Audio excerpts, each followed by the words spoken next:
If you work with reports, assignments, research papers, or business documents in Microsoft Word, knowing how to cross-reference tables and figures can save you a huge amount of time and make your document look far more professional. In this video, I'm going to show you exactly how to cross-reference tables and figures in Microsoft Word step by step, so your references stay accurate, clickable, and easy to update. If this tutorial helps you out, make sure to hit the like button and subscribe for more Microsoft Word tips and productivity tutorials. Let's jump in. Before you create any cross-reference, the first thing you need to do is make sure your tables and figures already have captions. This part is very important because Word uses those captions to build the reference. If your table or figure does not have a caption, Word won't know what to link to.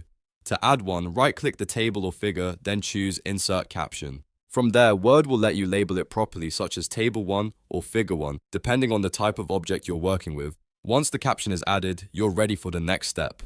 Now place your cursor exactly where you want the cross-reference to appear in your document. For example, maybe you want your sentence to say something like, "See Table 1 for the results," or, "As shown in Figure 2, the process continues here." Click into the paragraph at the spot where the reference should go because Word will insert the cross-reference right where your cursor is blinking. Next, go to the References tab at the top of Microsoft Word. This is where Word keeps tools for citations, captions, tables of contents, footnotes, and cross-references. In the Captions section, click Cross-Reference. This will open a dialog box that gives you a few important options for inserting the correct link into your document. Inside the cross-reference window, the first thing to choose is the reference type. If you want to reference a figure, select Figure. If you want to reference a table, select a table. This step tells Word what kind of caption to search for. Then look at the Insert Reference to drop-down menu. This is where you decide how the reference should appear in your text. For most situations, you'll want to choose only label and number, which gives you a clean reference like Figure 1 or Table 3. If you want the full caption to appear instead, you can choose Entire Caption. That can be useful in some documents, but in many cases, the shorter label and number option looks cleaner and is easier to read. After that, go to the list under For Which Caption and select the exact table or figure you want to reference. This is where you make sure Word inserts the correct item. If your document has several figures or tables, take a moment to choose the right one so your reference stays accurate. If you want the reference to be clickable, which is very useful in longer documents, check the box that says Insert as Hyperlink.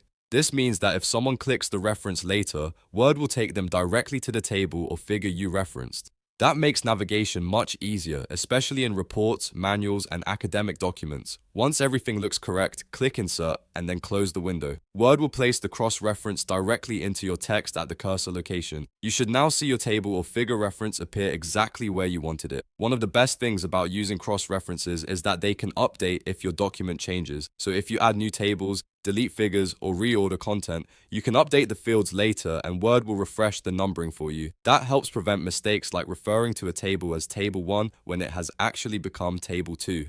And that's the full process for cross-referencing tables and figures in Microsoft Word. First, add captions, then place your cursor, open cross-reference from the References tab, choose the right reference type, select the format you want, pick the caption, and insert it as a hyperlink if needed. It's a simple workflow once you know where to click, and it makes your documents look much more polished and professional. If you found this tutorial helpful, please give it a like and subscribe for more Microsoft Word how-to videos, formatting tips, and productivity guides. Thanks for watching, and I'll see you in the next one.